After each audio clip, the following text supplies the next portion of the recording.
Hi, my name is Robert. Please read the comments in the About section of this video. It has valuable information and updates. My YouTube channel has a disclaimer video that I encourage you to watch. And please like, share, and subscribe. I hope you found what you're looking for. Thank you very much for watching. Day 14, on my way to see a gentleman named Desi. He has a 99 V70 R that he wants some preventive maintenance done on, brake lines, timing belt, PCV, stuff like that. A few other things, so we're going to do all we can to get him taken care of today, as much as we can. Late yesterday, I hit another killer, I do mean killer, pothole on this driver's side. I'm surprised this tire still has air in it, but I'm very grateful that it does. I don't see any new bubbles on it, but I haven't looked on the inside, but that's the bubble on the outside, so I must look for a tire this evening in between here and North Carolina and try to get that replaced. The cost to get into New York City, you have got to pay to play. Looks like this route I took was a lot cheaper than the route going over to George Washington. It says $5, so that's a lot better, but there it is, the Billy Goat Gruff. I'm in Scarsdale, New York, looking at this 99 V70 R. The owner bought it off of a Volvo mechanic, and it was supposed to be well serviced.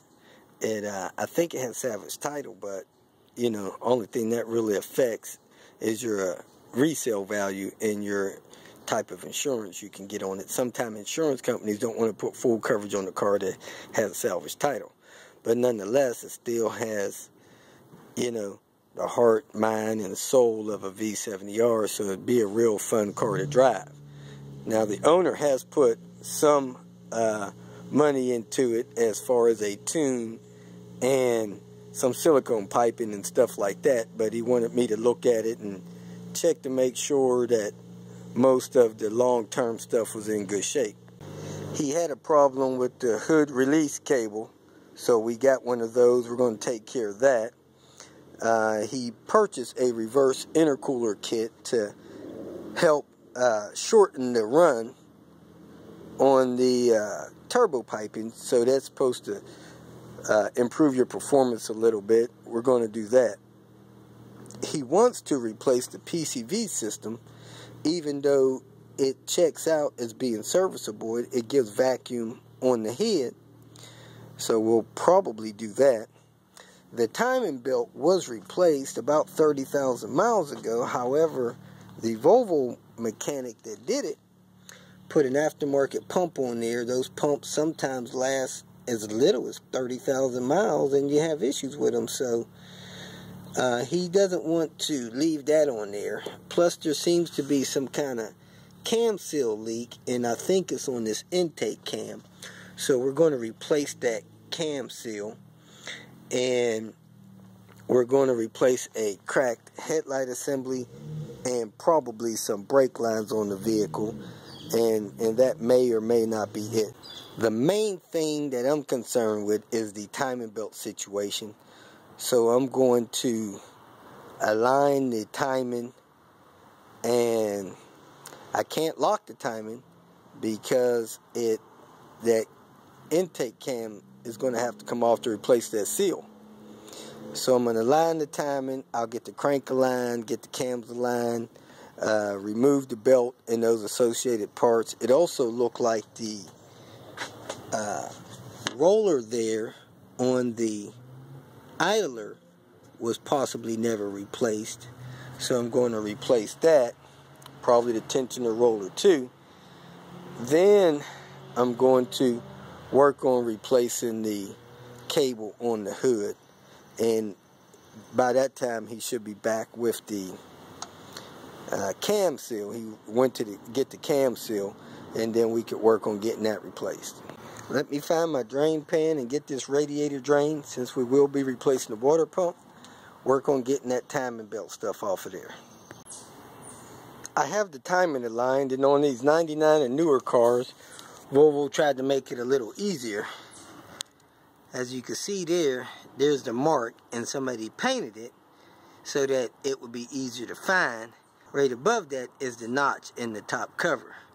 So you line that mark, you do the same back there, and then you could check the crank mark down there. I'm going to go ahead and remove the serpentine belt, which should be done with that idler there. I could probably turn that with a wrench, knock that belt loose. I'm going to make a notation of the path first so I can get it back on, and then I'll take the tensioner loose and get this belt off of here. I'm going to go ahead and replace the belt because I think the oil contamination has caused it to degrade to some degree. This radiator has the tip of it broke off in there, the drain. So what I normally do is just stick a screwdriver in the end of it and turn it down. Those don't have to be tight, they just need to be snug to stop the leak. So I did send this guy a replacement one, but it didn't get installed, I see. So let me get a screwdriver and try to get that started out. When the end of them were broke off, there probably has no pressure, real pressure on it holding it in. So just stick a flat tip screwdriver in there and start screwing it out. And in this case, you want to remove it all the way so you can install the replacement. So let me put my gloves back on and pull it out, drain it out, and install a new one when he gives it to me. Since I'm going to be replacing this cam seal on the intake side, I'm going to go ahead and mark the cam orientation, the cam sprocket, onto the cam shaft. So I'm going to get some white out and I'm going to put 3 dots on there that's going to represent its positioning. I'm going to clean it off with some brake cleaner first, then I'm going to brush it off with a wire brush, then I'm going to put the marks in there. You can scratch them in there or use white out. You just got to be careful that you get it back in place, because usually when you loosen these 10mm bolts, this cam sprocket can be adjusted and moved right or left, clockwise or counterclockwise, on these bolt shafts where the actual cam comes through the head. So you want to make sure you get those back right so that your timing's right. And so let me go ahead and clean that up and mark that. Once that dries, I'll go ahead and put my marks on there. I have decided to file with a small file 2 marks on there. Then I'll use whiteout, because there's a chance that when I clean this oil off of this thing, I'll lose my whiteout marks, and I don't really want to do that. So let me grab my file, put a couple marks on there so that I can get it on the proper orientation and go from there. Here's the scratches I put on the cam sprocket and cam. So hopefully I'll get that line back up. Let me put some whiteout on it too. Alright, I have the sprocket marked with a marker and with scratches, and I broke these bolts loose so that I could get it off after I removed the belt. So let me go ahead and remove the belt. I've already drained the coolant out of the reservoir. Take the belt off, take the water pump off, take the tensioner off, take the idler off, then take that cam sprocket off and replace that seal behind there. Here's some of the grunk and grime inside that intake cam sprocket, and I have the water pump out and cleaned up pretty good, ready for the water pump to go on. So I'm going to spray this down and put this stuff back together.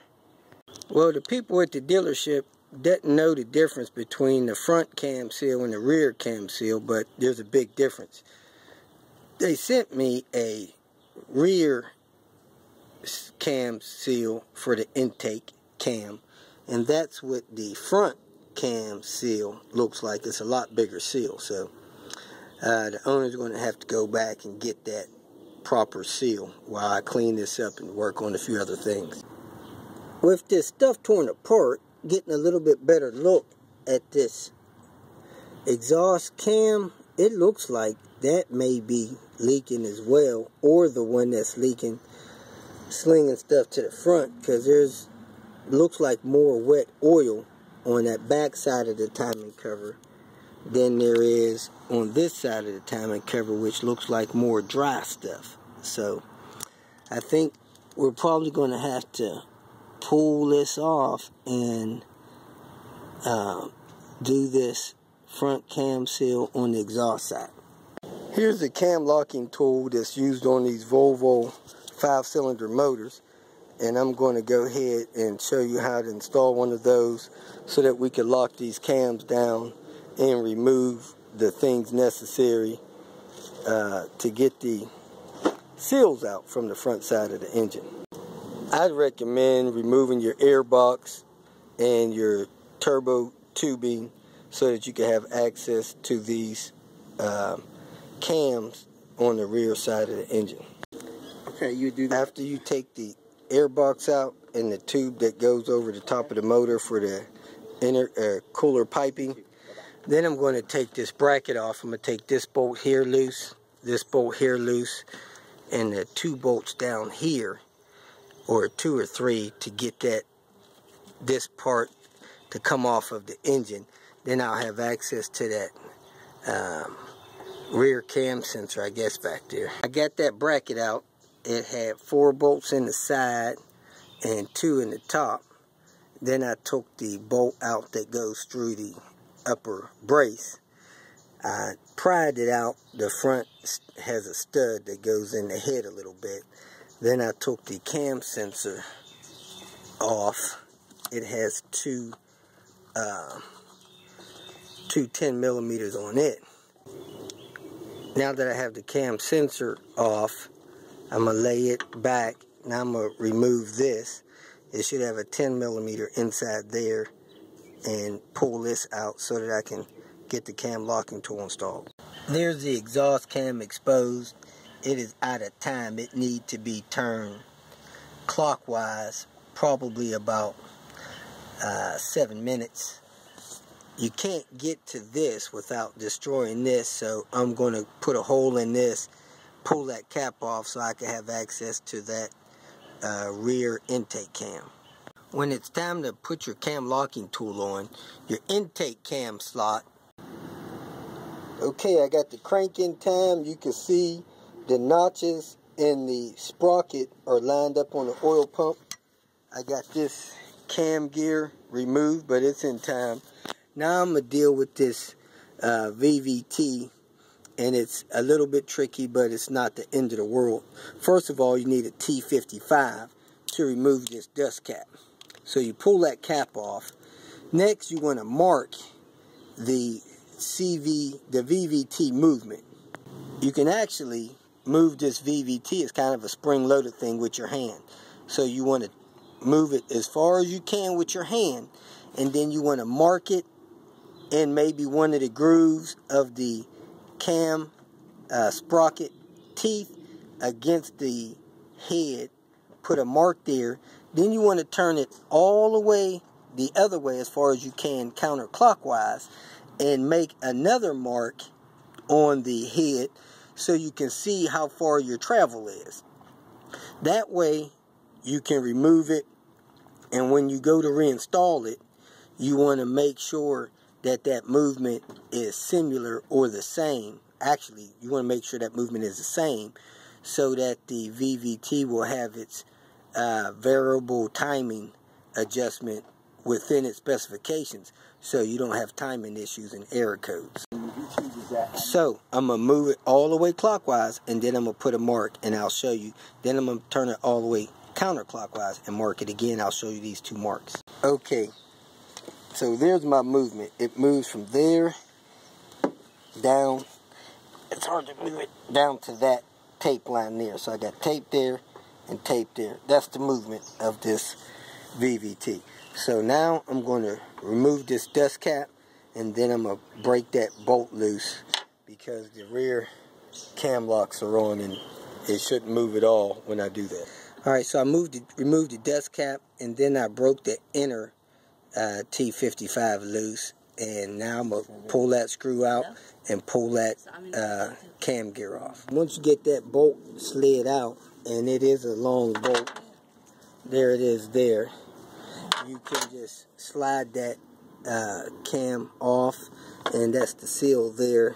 Likely the source of the leak. It looks like, I don't know if it worked out or not. At any rate, we're going to replace these seals and start putting this stuff back together. Having lunch with Desi. eating up the clock. But it's a really good looking burger. Don't know the name of the place, but I'll figure it out. I have the intake side seal in, the exhaust side seal in. I got the seals, I lubricated them, got them started, got them tapped in a little bit, and then I used the old seal and press it up against the new one to get them tapped in to where they should be. So I'm pretty sure that's where they should be. I'm going to take a picture of that and send it to my mechanic to verify, and we'll put this VVT sprocket back on. Before you put the VVT hub back on, make sure that that little seal in the lip of that thing is in good condition, and your cam seal will ride on the outer edge of that. And go ahead, put it in place, get it where you think it's supposed to be lined up, snug the bolt down, and check the alignment. Okay, I got the bolt inside the hub, snugged it down with that aligned near. Now when I turn it with my hand, it lines up down there like it was before I pulled it off. So that should be good. So I'm going to torque that down to 85 foot-pounds. Then I'm going to put the cap in it, which is like 15 foot-pounds. And then we'll start reassembling the rest of the motor. Cam needed to be cleaned to get the residue oil off of it. So the painted marks are gone. So I do have a couple of scratch marks that I'm going to use as the alignment to screw the screws back in and secure the cam sprocket. If you feel that this information was useful, please like it and share it with your social media friends. You can subscribe to my channel so that you will get notifications of future videos that I post. You can follow me on Twitter, and if you need to contact me directly, please visit my website. And if you have any questions, leave them below, and someone or myself will reply to them. Again, thank you very much for watching.